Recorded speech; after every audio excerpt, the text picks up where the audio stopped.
So that leads me to my next question for you, which is, we've talked about the troubled production history of Exiles. We've talked about a troubled reception, and yet you and Bloomsday and Melbourne are very bravely staging this play. So, how do you approach staging Exiles? So you've mentioned that you've trimmed some of the fat, if that's the right way to put it.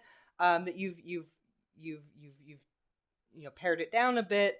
How do you, so how, what decisions did you make in that regard? How did you choose that? What was your creative direction, etc.?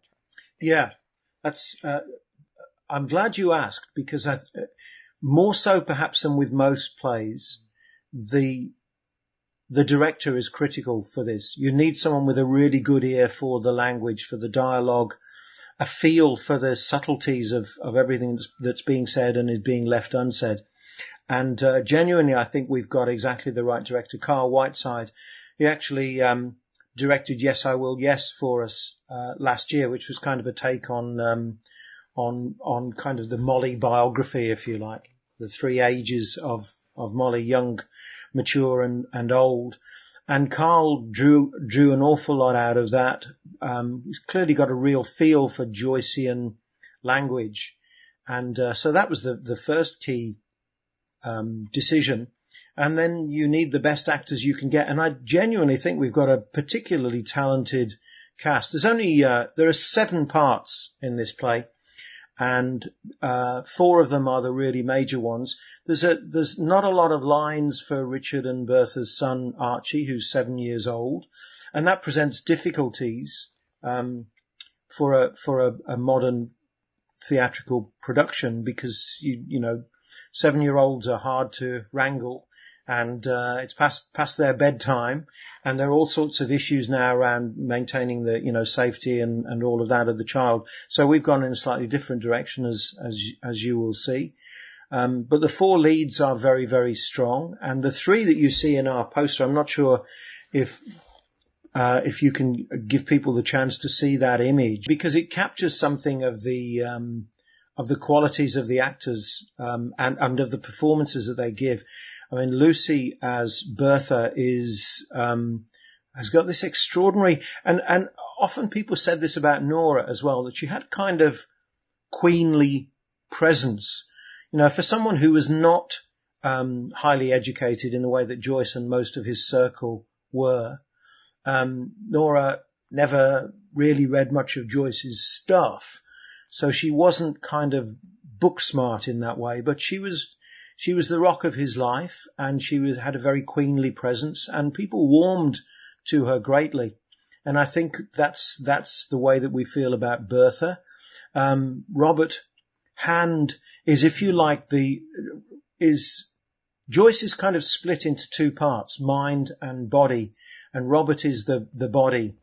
And Soren, who plays Robert, is this, a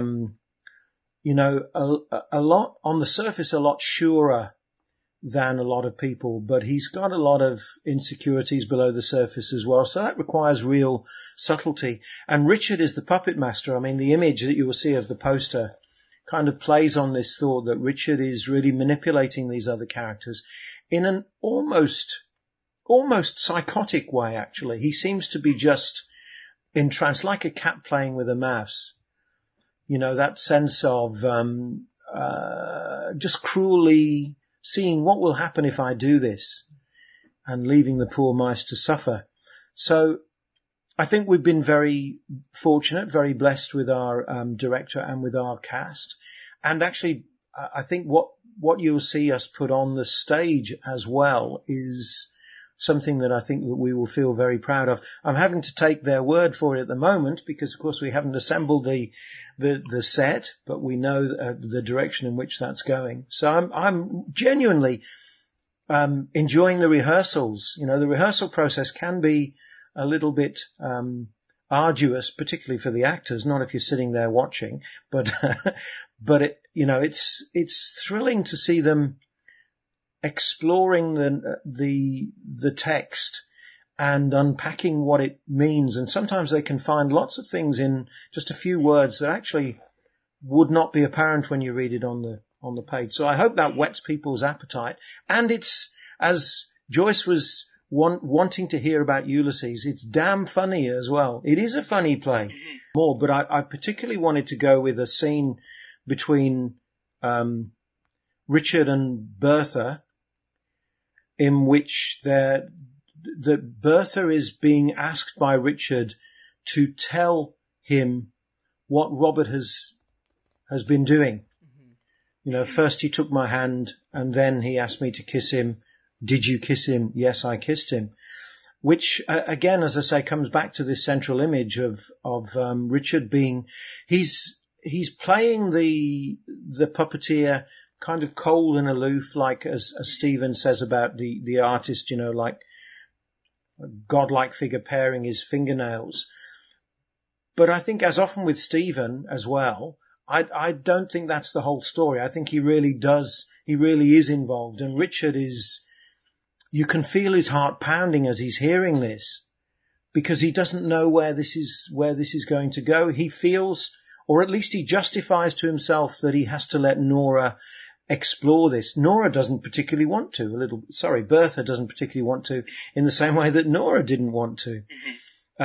So that who knows what and where this is going is one particular scene. Well, he says he likes me. You showed him his note? Yes. I asked him what it meant. What did he say it meant? He said I must know. I said I had an idea. Then he told me he liked me very much, that I was beautiful, and all that. Since when? Since when what? Since when did he say he liked you? Always, he said. But more since we came back. He said I was like the moon in this lavender dress. Had you any words with him? About me? The usual thing, not about you. He was very nervous. You saw that? Yes, I saw it. What else went on? He asked me to give him my hand. In marriage? No, only to hold. Did you? Yes. Then he caressed my hand and asked would I let him kiss it. I let him. Well? Then he asked could he embrace me, even once. And then... And then? He put his arm around me. And then? He said I had beautiful eyes. He asked could he kiss them. I said, do so. And he did? Yes. First one and then the other. Tell me, Dick, does all this disturb you? Because I told you I don't want that. I think you're only pretending you don't mind. I don't mind. I know, dear. But I want to find out what he means or feels just as you do. Remember, you allowed me to go on. I told you the whole thing from the beginning. I know, dear. And then?